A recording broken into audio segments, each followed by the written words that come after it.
En el budismo, en lugar de subrayar la dualidad entre el bien y el mal, se distingue más que nada entre las tendencias saludables y las tendencias nocivas. Las tendencias negativas refuerzan la sensación de separación entre mí mismo, entre uno mismo y los demás.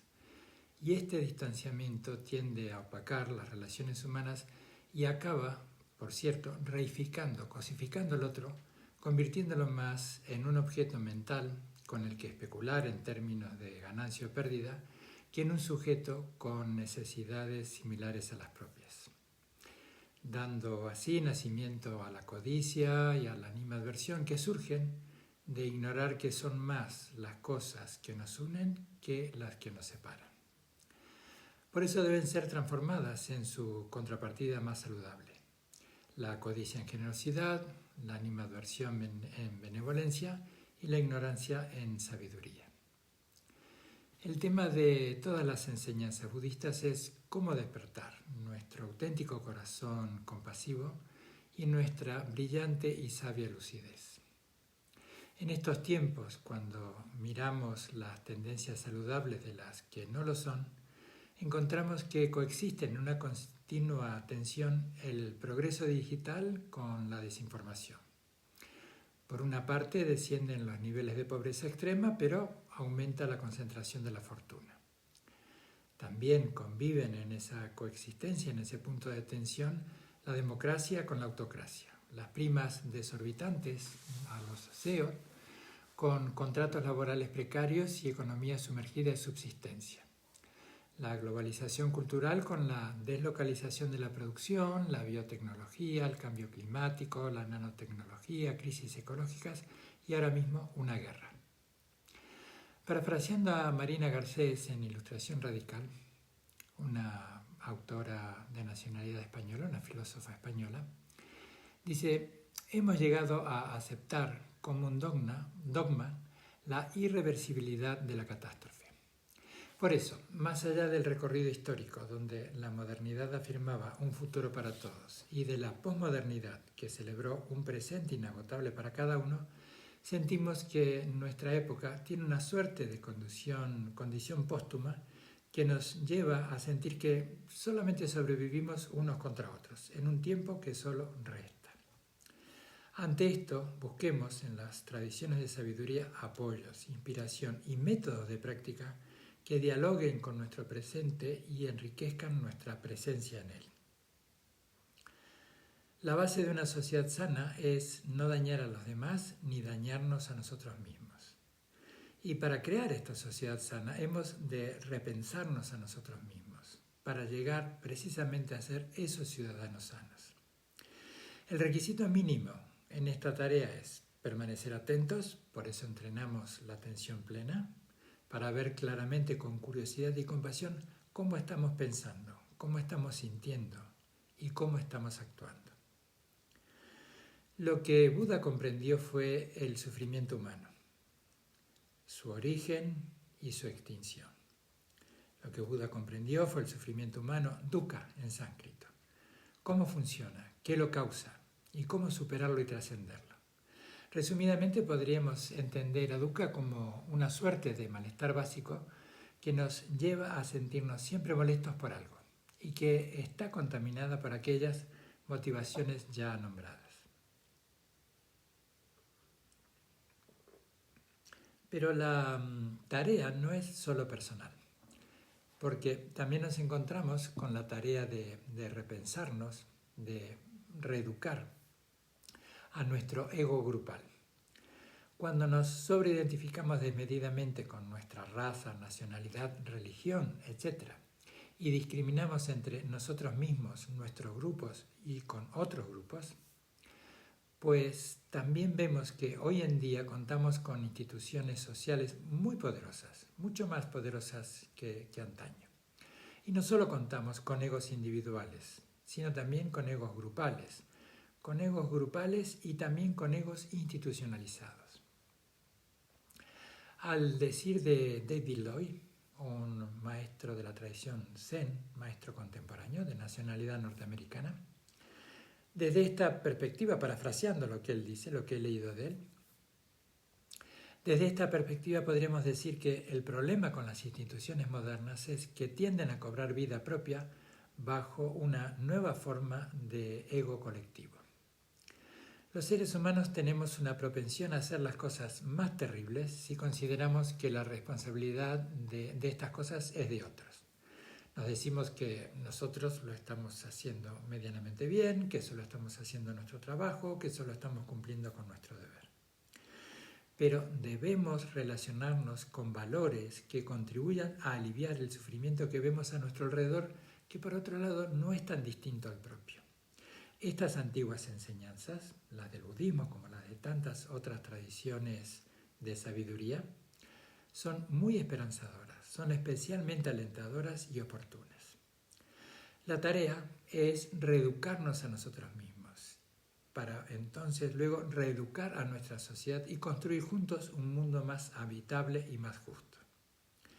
En nuestras sociedades contemporáneas, ya va más allá de Oriente y Occidente, en nuestras sociedades contemporáneas no siempre está presente el hacernos mejores a nosotros mismos, más que en los habituales términos o en estos modelos últimos que han permeado nuestra sociedad, nuestros modelos de negocio, modelos productivos, sino que por el contrario se hace incluso hincapié en obtener más y mejores resultados y privilegios. Un tiempo que en términos sociales no conduce a ninguna parte si se renuncia a apuntar a un futuro mejor en términos más humanos. Cuando nos demos cuenta de que estamos cerrándonos a nosotros mismos, cerrándonos a nuestro propio grupo o a nuestra propia institución y a los demás, encontraremos en estas enseñanzas tradicionales cómo abrirnos y cómo participar. Desarrollar una vida vivible es la gran cuestión de nuestro tiempo. Volvamos a poner entonces esta vieja cuestión sobre la mesa, o en medio de la plaza, o en nuestras comunidades religiosas, en nuestras comunidades espirituales, en definitiva, en nuestra familia, en nuestra sociedad, en nuestro trabajo, en definitiva, allí donde estemos. Que una vida vivible es una vida digna. Y una vida digna es todo aquello por lo que podemos aún luchar, por nosotros y por aquellos que nos van a preceder, a suceder. Todas las enseñanzas del budismo recalcan la importancia de la comunicación y de las relaciones compasivas con los demás. Estas enseñanzas nos ayudan a ver que la percepción de un yo separado y aislado, así como la de un otro también separado y aislado, es un enorme malentendido doloroso que podemos dejar al descubierto para desprendernos de él. Encarar ese contraste fundamental entre altruismo y egocentrismo requiere coraje y firmeza, pues apunta al corazón mismo del camino espiritual y no da pie ni al engaño ni tampoco a actitudes defensivas. Es una práctica sumamente sencilla pero que cala muy hondo, muy profundo. El entrenamiento de la mente consiste en escuchar enseñanzas, reflexionar mucho sobre ellas y ponerlas en práctica. Las enseñanzas, ponerlas en práctica en sus dos aspectos. La meditación propiamente dicha y la práctica de esto que podemos llamar la meditación relacional. Esta apertura, esta motivación de estar con los demás desde un punto de vista atento, abierto y dispuestos al diálogo. Aplicar la esencia de todas estas enseñanzas, practicando consignas, nos damos cuenta que tendemos a caer de manera muy recurrente en el egocentrismo, incluso en los gestos más mínimos. Esta tendencia está muy enraizada en nosotros y afecta a todas nuestras actividades, incluso los comportamientos que nos parecen más altruistas. La comprensión y la práctica de las enseñanzas abre las puertas a un universo más grande de ternura y fuerza, permitiendo que nuestras acciones se fundamenten en un aprecio, en una apreciación más íntegra de la situación y no en el eterno ciclo de miedo y esperanza. Por otra parte, la práctica meditativa, relacional, se basa en el recuerdo espontáneo en medio de la vida cotidiana de la consigna adecuada. No es necesario que hagamos un esfuerzo deliberado. el estudio de las consignas, su reflexión cuando nos va permeando, luego nos vendrán a la mente en los momentos más inesperados y sin esfuerzo voluntario. Vayamos entonces a comprender desde esta base nuestra humanidad en común.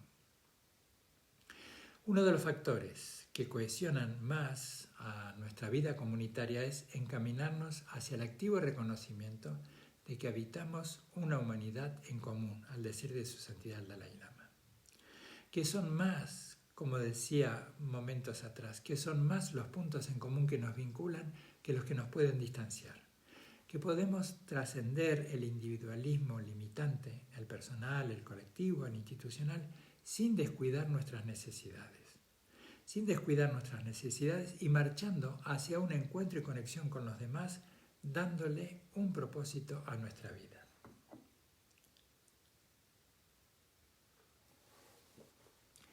Biológicamente estamos programados para responder a nuestro medio ambiente en términos relativamente sencillos. Evitar las amenazas a nuestra supervivencia y echar mano de cuanta oportunidad encontremos de mejorar nuestro bienestar. Pero no siempre el ser humano se ha limitado a esto. Basta con hojear las páginas de un libro de historia para darnos cuenta de que en la historia del desarrollo humano, con frecuencia encontramos un relato de violencia escrito con la sangre de los más débiles. Esto nos ha llevado a pensar e identificar al ser humano como egoísta y violento. Pero la programación biológica que nos impulsa hacia la violencia y la crueldad también nos dota con emociones que no solo inhiben la agresión, sino que también nos mueven a actuar de maneras que anulan el impulso hacia la supervivencia a favor del servicio en bien de los demás. Y esto es un concepto importantísimo de la civilización empática, tal como afirma en su libro Jeremy Rifkin. Ahora voy a citar un comentario de un profesor de Harvard durante una de las varias conferencias del Instituto Man and Life en este año, en este caso en el 2003, en el Instituto Man and Life Institute, que afirmó que junto con nuestra inclinación hacia la agresión, nuestro instinto de supervivencia nos ha dotado con una predisposición aún más fuerte hacia la bondad, la compasión, el amor y el deseo de abrigar a los demás. La mayoría de los conflictos entre las personas surgen por no entender los motivos del otro. Y no solo no los entendemos, sino que con frecuencia hacemos poco esfuerzo en ello, muy poco esfuerzo. Pero más esfuerzo ponemos en imponer nuestros propios criterios a los demás. Todos tenemos nuestras razones para decir lo que decimos o hacer lo que hacemos. Cuanto más nos dejemos guiar por la comunicación abierta y compasiva, cuanto más nos detengamos por un momento y tratemos de entender qué motiva a la otra persona, menos posibilidad habrá de que nos veamos en un conflicto. Pero cuando se presentan problemas, porque los hay, respirar profundamente, escuchar con el corazón abierto, nos permitirá manejar el conflicto de una manera más eficaz, calmar las aguas, por así decirlo, y resolver nuestras diferencias, o al menos aprender a convivir con ellas, a negociar con la tensión. Porque, ¿cómo nos sentimos y actuamos cuando estamos con otros atrapados en su propia confusión que a veces se manifiesta en enojo, crítica, celos, alcoholismo, drogodependencia, incluso la avaricia de los despachos alfombrados y tantos etcétera? Aprendamos de todo esto. Podemos comprendernos a nosotros y podemos comprender a los demás. No hacer daño también incluye no ser agresivo en nuestras agresiones. Me corrijo, no hacer daño también incluye no ser agresivos en nuestras acciones, en nuestro discurso o en nuestra mente. El poder curativo de la no agresión es aprender a no hacernos daños a nosotros mismos ni a los demás. Para crear un mundo sano, ese mundo sano que tanto anhelamos, hemos de empezar creando ciudadanos sanos. Y esos ciudadanos sanos somos nosotros mismos. Entonces, uno de los requisitos para no hacernos daños es permanecer atentos, con una sensación de ver lo que estamos protagonizando claramente, con respeto y con compasión. Esto es lo que nos enseña la práctica budista básica. Pero la atención no se detiene en la meditación formal, sino que nos ayuda a relacionarnos con todos los detalles de nuestra vida. Relacionarnos honestamente con la inmediatez de nuestra propia experiencia y respetarnos lo suficiente como para no juzgarnos rápidamente, arbitrariamente, o dependiendo de los viejos hábitos de dañarnos a nosotros o dañarnos mutuamente. Es un largo camino que dura toda la vida. A medida que nos comprometemos más plenamente con este camino de honestidad, resulta muy chocante, impactante darnos cuenta hasta qué punto estamos ciegos a nuestras propias formas de hacer daño. Es algo que tenemos tan integrado que no podemos oír lo que los demás tratan de decirnos, ruda o delicadamente, que quizás estamos haciendo daño a algo o a alguien con nuestra forma de ser y de relacionarnos. Estamos tan acostumbrados a nuestra forma de hacer las cosas, pensamos que los demás también están acostumbrados a ella. Tomar conciencia de cómo dañamos a los demás es doloroso y requiere tiempo. Este camino es posible gracias a nuestro compromiso con la suavidad y la honestidad, a nuestro compromiso de permanecer despiertos, de estar atentos. La atención plena nos permite ver nuestro deseo y nuestra agresividad, nuestros celos y nuestra ignorancia. El siguiente paso en un comienzo es contenerse. La atención es la base y el camino es contenerse.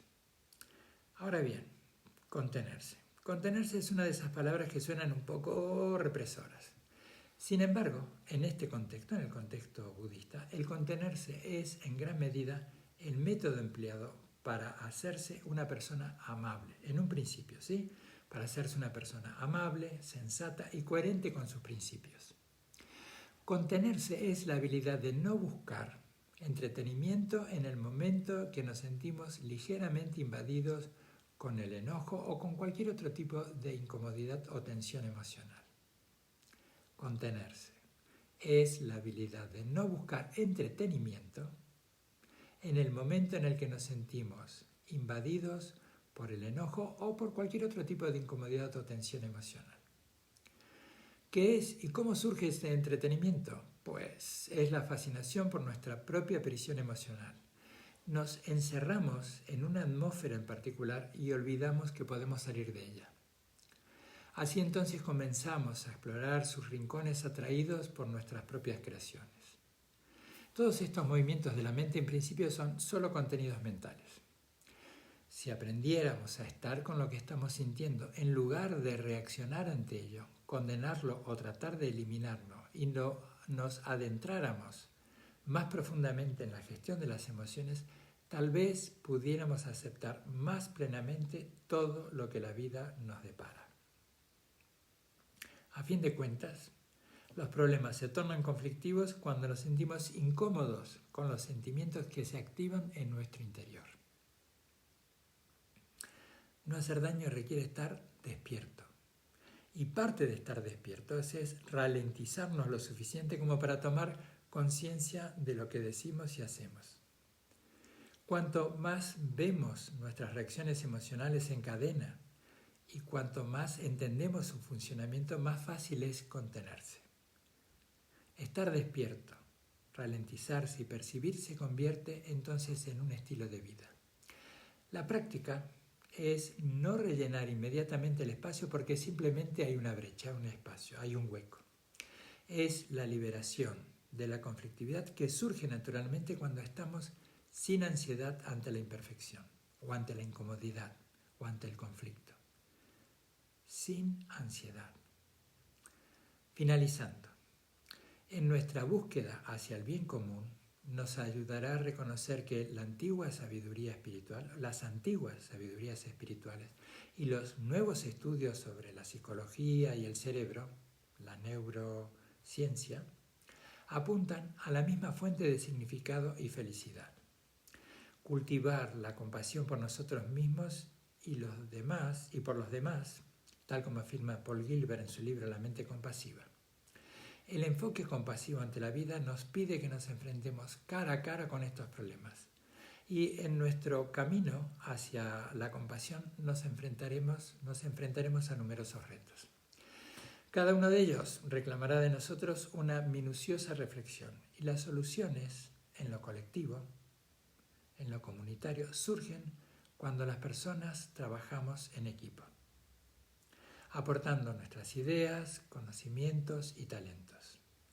Pero, en última instancia, las soluciones a todos los retos que exploramos apuntan en la misma dirección: la importancia y la urgencia de desarrollar compasión por nosotros mismos y por los demás.